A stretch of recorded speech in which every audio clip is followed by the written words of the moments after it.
আসসালামু আলাইকুম, কেন আছেন ওনারা বেগুন? আশা করি ভালো আছেন। আজি ওনারা শেয়ার করছুম যে গরুর ফায়া বা নলা রান্না করছুম। একদম গরুর ফায়া গিন পরিষ্কার করে দুই দাই লই, তারপরে এখন উগে দেখছি মিদি আই একান একান করে গরুর ফায়া গিন বেকিন দিয়ে দি আই গরুর ফায়া গিনেরে গরম পানি দিম। গরম ফায়া গিন উগে কেঁচা গন্ধ লাগে, এসিপে মানে বাস লাগে। তো একদম এক দেখছি একদম ডুবো ডুবো করে এনে পানি দিয়ে দিই।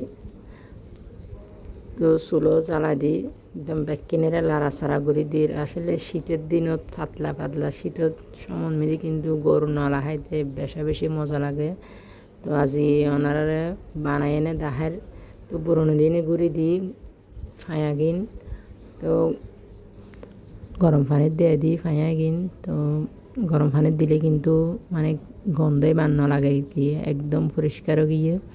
তো বড়কে ডেক্সির মিদি ব্যাকিন লে ফেলাই, তারপর দিয়ে দিদি এক ফেলা পিঁয়াজ, তারপর দিদি 2 চামচ মরিচ, 1 চামচ হলুদ, 4 চামচ ধনিয়ার গুঁড়ি, জিরের গুঁড়ি, 2 চামচ লবণ, তারপর দিয়ে দিদি আদা বাটা রসুন বাটা 2 চামচ গুঁড়ি, 4 চামচ,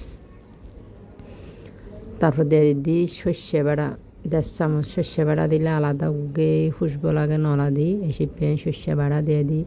লং, এলাচি, দালচিনি, গোলমরিচ, তেজপাতা, ফোলা পাতা সহ দিয়ে দিই। তারপর দিয়ে দিদি 1 চামচ জায়ফল, তারপর দিয়ে দিদি 1 কাপ তেল। ওনারা চাইলে সর্ষের তেলও দিতে পারবেন। তো বেকিন এক কথাটা একদম বাড়া করিয়ে নিয়ে ফেলার। ওনারা চাইলে হাত দিয়ে মাখি লইতে পারবেন। 3-4 মিনিট পর্যন্ত এরকম বালা করি বেকিন মশলা যাতে গরুর ফাইয়ার মেদি মিয়ে যাগু এসে একদম বালা করিয়ে নিয়ে মাখি ফেলার।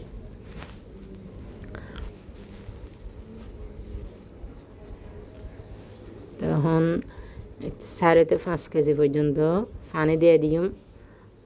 মানে নলাগিন বা গরুর ফায়াগিন সিদ্ধ হয়ে যাবে। তারপরে এখন দিয়ে দিদি যাত্রিক 2 যাত্রিক দিলে কিন্তু নলা তাড়াতাড়ি সিদ্ধ হয়ে যাবে। এসে যাত্রিক দিই, আবারও লাড়াচাড়া করে দিই। ওনারা চাইলেও দিতে পারবেন। তখন পুরনি দিয়ে গুঁড়ি দিম 3 ঘন্টা আনলে।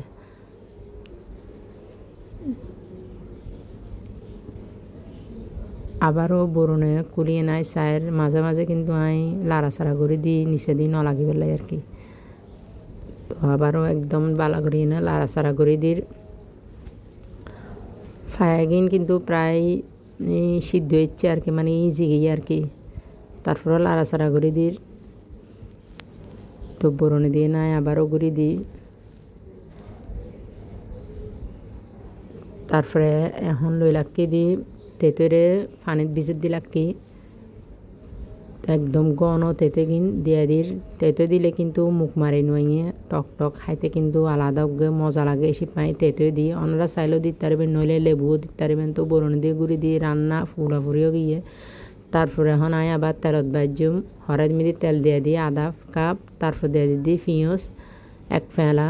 পিঁয়াজ গিয়ে নাই বেরাস্তা করজুম 3-4 মিনিট পর্যন্ত পিঁয়াজের একদম বালা করি আনাই ফ্রাই করি ফেলার।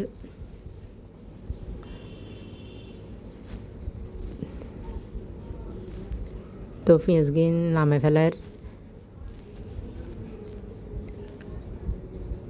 এরকম পেঁয়াজের দাগ ধরে দিলে কিন্তু মানে আলাদা উগে খুশবু লাগে।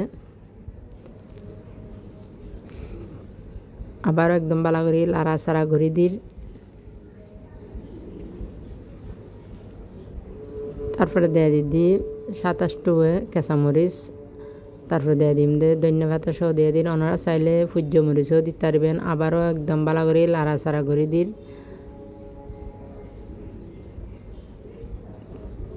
তো এক কান ওনারা দাহার তুলিয়ে নে দেখুন নলাগিন একদম গলি গিয়ে গরম দে ধরানো যার। তো চুলের আঁচ একদম বন্ধ করে দিই। বরণে দিয়ে নাই গুঁড়ি দিই। তারপরে আই এখন উগে প্লেটের মিদি লেফেলার ডাইরেক্ট আই চুলের তুন লেফেলার। মানে হন চৈলের গুঁড়িও দন ফেতুনো, বেসনও দন ফেতুনো। সম পরিমাণ যদি মশলা যদি ঠিক রান্নায় বেয়ানো গণ হয়ে যাবে। কালার কি সুন্দর ইচ্ছে দেখো না। মানে এত মজা ইয়ে মানে যাত্রীর দিলে তো একদম গলি যাগই।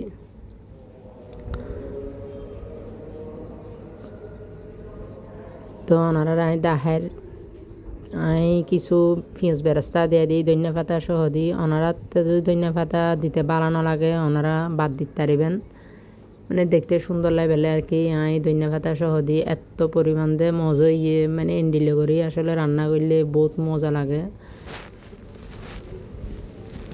আর রেসিপি ফলো করলে ওনারা অবশ্যই এন্ডিলে করে রান্না করতে পারিবেন। বহুত মজার খানা, গরুর পায়া নালুটি পরোটা বাদ দিয়ে মানে খাইতে পারিবেন এন মজানো। তো আমি একখানা করে ওনারারে সিরিয়ানে দাহের দেখুন একদম গলি গিয়ে দে পুরোপুরি গলি গিয়ে। তো চ্যানেলকে যদি ভালো লাগে ওনারা অবশ্যই সাবস্ক্রাইব করে দিবেন। বেকুন ভালো থাকবেন, সুস্থ থাকবেন। আল্লাহ হাফেজ, আসসালামু আলাইকুম।